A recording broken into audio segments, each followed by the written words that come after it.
Still an unknown on Bottle of Rouge. Her owner, Jill Baffert, looking on right now, taking a deep breath. Of course, a lot of nerves. Can she go the 2 turns, do we think? She can. She's bred to do it, and her best chance would be if Tommy Joe and Iron Orchard kind of hook up and make a pretty quick pace. It gives her something to run at late. Loading into the starting gate, there's the 3, meaning just in the second start for trainer Michael McCarthy. And to the rail, Iron Orchard looking to keep that record perfect. 1 more left to load, so we'll send it up to Larry Comas for the call of the NetJets Breeders' Cup Juvenile Fillies. La Wally takes her spot in line. They're all in line. We're ready for the start. They're off. In the Breeders' Cup Juvenile Fillies, it was not a great start for Iron Orchard, who's been left behind at the back of the pack. And Explora takes the early lead, and Super Corridora is sent after her, and she will establish command into the turn.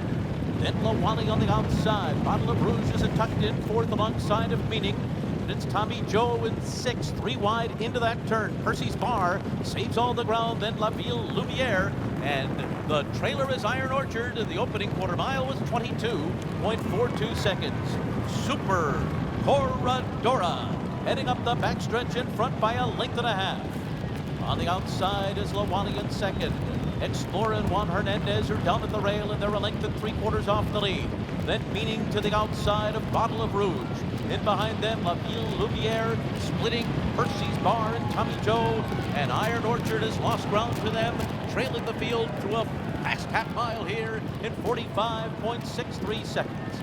Into the far turn, Super Corridora rolling along, pressed by La Wally. Meaning is 3rd to the outside. Explorer comes under a ride. Tommy Joe is moving 4 wide on the far turn. Then Bottle of Rouge and Percy's Bar. They're all in pursuit of Super Corridora, who turns for home in the Juvenile Fillies with 1.5 lengths lead. Explorer comes off the rail to try to run her down. A little bit of tight quarters in behind them with Percy's Bar and Meaning, but with 1 furlong to run. Super Corridora digs in. Explorer trying her best to get by in the last 16th, but they're coming to the finish, and Super Corridora is a champion filly. She beats Explorer on the wire. Then it was Percy's Bar in a photo with Meaning for 3rd. Super Corridora, super today in gate to wire fashion. Well, you just got to tip your hat to John Sadler to recognize how special this filly was, going a mile and take the bold step to put a maiden winner into a Breeders' Cup race and expect her to do this. Listen, she didn't get anything easy here. She set a wicked pace, was pressed most of the way, and still had enough to hold off Explorer, who, by the way, was ridden excellently by J.J. Hernandez, got to the rail the first turn. Beautiful ride. Had the best trip of all, and Super Corridora still held her off. No excuse whatsoever for the favorite, Look, Super Corridora in her first 2 races was beaten 6 lengths by La Wally and was beaten 6 lengths by Bottle of Rouge. Then the difference in race 3, they stretched her out to a 2-turn longer distance. Sadler thought all along that being a daughter of Gun Runner, who is really imparting a lot of stamina to his offspring, would really move Super Corridora up. Boom. She wins by 8 lengths in her first start around 2 turns, and didn't have the best trip in that race either around the first turn. Here, she just took it right to him from the start. Hector Barrios, you can hear him through the mics there. I know he's with Donna, getting his very first Breeders' Cup victory. If you follow Southern California racing, you know the name. He's talented. And there you see Super Corridora holding off Explorer. Tommy Joe, they did the opposite with her. Instead of going for the lead, which is a good thing given the fractions, they didn't try. They eased her well back. She was wide on the turn, but really didn't have a whole lot left for the final quarter mile to make any kind of a punch at all.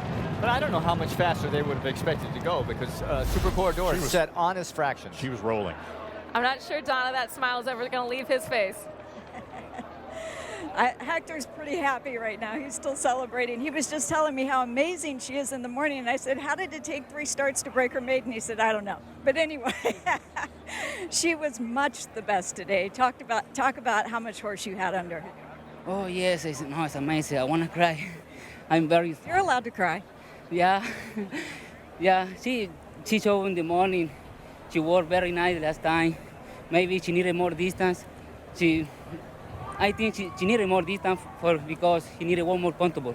and so she need to go, and she don't like it. So you're saying when she was sprinting and being brushed off her feet, she didn't like that? Yeah, exactly. For this, she have put, the last time put it the 1 mile, she go very comfortable, she nice win. Now the same. Hector, you won 2,500 races in Chile before moving your tack permanently to the U.S. in 2018, and this is what you've been striving for. It's taken you 11 times of Breeders' Cups tries to get here, but what's it mean to you to get your first Breeders' Cup win? Yes, well, I tried the other Breeders' Cup, you know. Now I have horse on fire, a good chance. I leave the hand the God. That's it. So you're saying when you get the chance, you get the job done. Well done. Yes, thank you. All right, let's go to Nick. All right, with Terry Finley from Owners West Point Thoroughbreds. Terry, you've been involved in some magical Breeders' Cup moments, flight line, etc. How does this compare?